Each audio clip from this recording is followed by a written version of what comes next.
What's going on, guys? Thanks for finding your way to my YouTube channel. I'm Kevin Duffy. This is Duffy Geeks Out, and I'm coming at you with my review of the first two episodes of the new Amazon original series, The Rings of Power. This show has been in development for a little while. It's supposedly got one of the largest budgets of any show ever, or the largest budget of any show ever.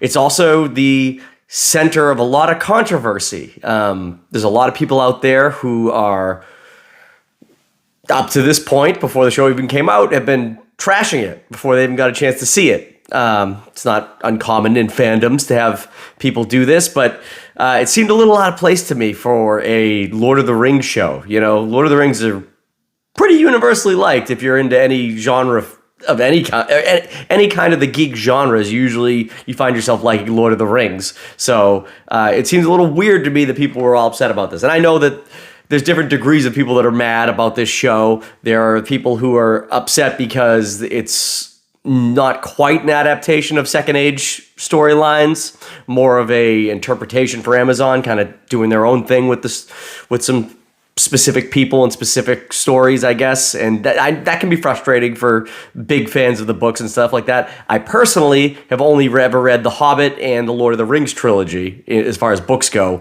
but I have done deep dives on YouTube and on the internet about a lot of Second Age shit, so I know a little more than, you know, just the average movie viewer does. But I don't know, to me, I always like to lean on the side of let the show or the series or the movie or whatever it may be, let whatever it has, the content in there, let that speak for itself before judging something. Now, obviously, I've reviewed trailers that I think look like crap and stuff like that, so it kind of goes either way there.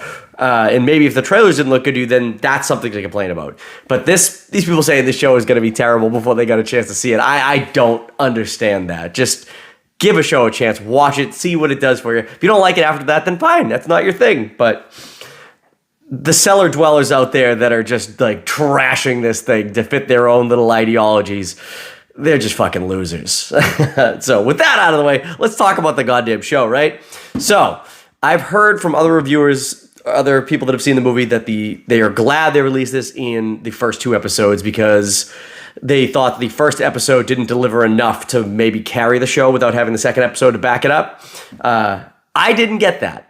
I really enjoyed the first episode. It is a little slower paced than the second episode, but it's Lord of the Rings. Like, the first half of the Fellowship of the Ring is super slow, and the action only picks up, you know, after Aragorn comes into the picture, which is like 40 minutes into the fucking movie. So yeah, I didn't get that vibe at all. I enjoyed the first episode. I enjoyed the journey cutting through the different like barren wastelands that they're trying to find where Sauron is. I enjoyed all the Morgoth stuff. Morgoth's name was dropped so much, and that's a character that if you've done any deep dives or you read the old books, he's like the big bad. He, like, Sauron literally was just like a guy that Morgoth decided was like, oh, you know, you're interesting. Why don't you become one of my generals, basically? And he's the real big bad, and they couldn't even really kill him. I believe that he's just banished into some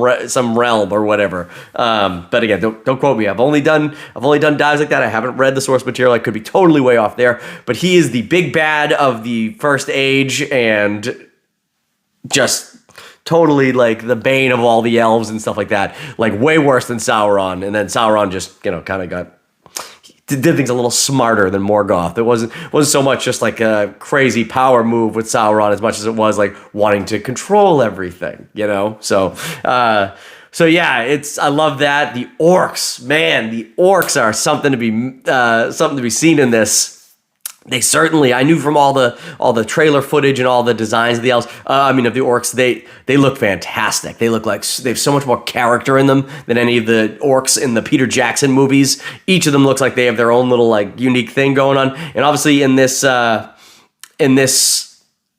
series, I haven't seen too many of them, but there's an orc that shows up in the second episode that is like, I mean, it's something out of like Resident Evil. It's creepy. I loved it. I loved its design.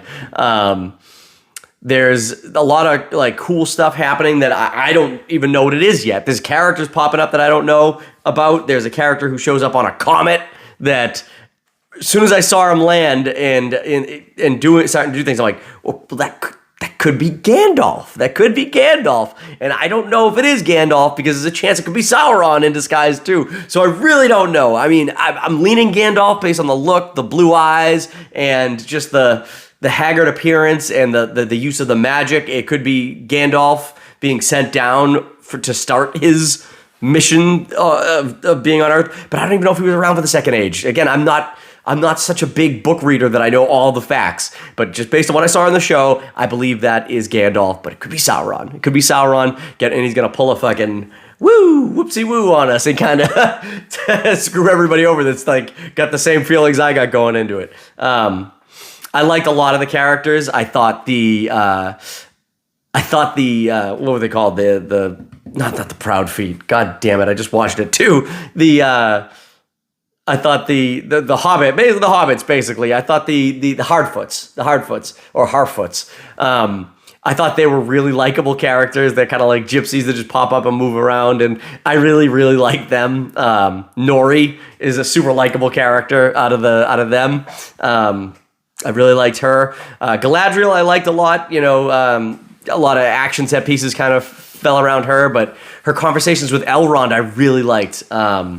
Durin, the dwarf Durin, the prince of the dwarves from Khazad-dûm, he was awesome. Probably my favorite character that I've seen. He was so great. He was so funny. It's just like so perfect. He was so like right out of the books, right out of the Peter Jackson adaptations. He is just the perfect dwarf. I loved him, and I loved his relationship with Elrond. I thought they were very funny together, and they have a really nice, really good friendship. You could tell, and it's been tested over the lifespan of an elf versus, time passes so quickly versus the elf span of these characters like dwarves who, don't live as long as elves. So he kind of holds that grudge against Elrond for not seeing him in 20 years. I love that. I thought that was great. And then there is the elf warrior. I can't remember his name, but he was in that elf guard, like kind of. I'm not gonna know any of these people's names for like 3 episodes, 3 more episodes probably. But I like that they had this watchtower overlooking a town of people that used to be Morgoth supporters, and he's got kind of like that. Bit of the love story that's probably going to be sprinkled in this is that he's in love with the human girl from that village or whatever. And he goes investigating right away when they find the hole under the burned village. It was awesome. I loved it. And the set pieces were gorgeous. Gorgeous. This show, it looks amazing, and the music's incredible. The music incredible. I know Bear McCready did a lot of the music. But they had, what's his face from the original, from the Lord of the Rings trilogies come back and do the... do the score, but Bear McCready took it over or whatever. So I don't know, but the music was great. The set pieces were amazing. The practical set pieces, just the hills and the forest, they looked awesome. They looked so good. Special effects around the creatures looked awesome. I mean, you get the first episode, you get a snow troll or a mountain troll. I don't forget what they called it. I think they called it a snow troll, but it looked different than the trolls we saw in the Peter Jackson movie. They're, very specific look to it, and it looked really cool. And then there's they call it the worm, but it was basically like a giant sea monster. That thing was pretty freaking cool too. So I really appreciated everything I saw visually. I thought the show was great. For me, if I had to rank it 1 out of 10 so far on these first 2 episodes, this show's an 8 out of 10 for me. I thought it was really good. Nothing about it I could really complain about. The only thing that stops it from being a 10 out of 10 is I just want to know where the story's going to go. I don't want to get ahead of myself and give it a 10, I guess. But I really enjoyed it. I really, really did enjoy these first 2 episodes of The Rings of Power. I can't wait to watch the next one next week. But the question is for you guys. Did you check out The Rings of Power? What did you think of these first 2 episodes? Did it live up to your Lord of the Rings expectations? Did it fall under it? Are you a cellar dweller who hates everything in life, including fun things like Lord of the Rings? Whatever you feel about it, let me know in the comments. Anyways, we'll catch you guys with another video coming up soon. Click the like button, subscribe to the channel, and we'll see you later. Bye.